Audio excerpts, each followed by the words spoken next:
कथा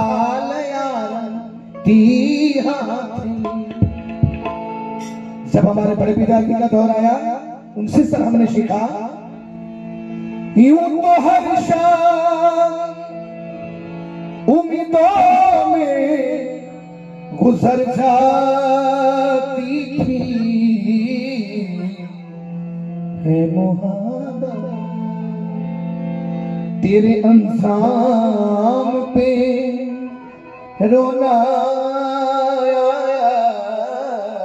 है मोहब्बत। जब हमारे पिताजी का दौर आया उनसे हमने सीखा पाप की गठरिया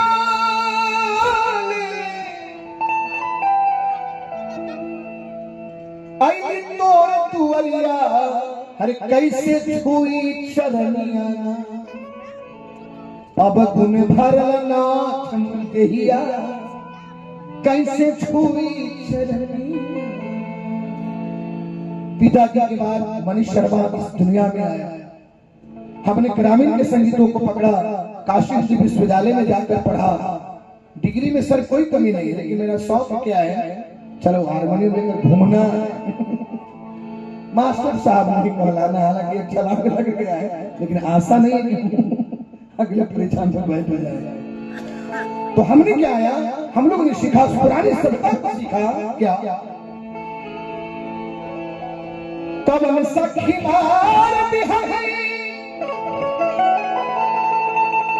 तो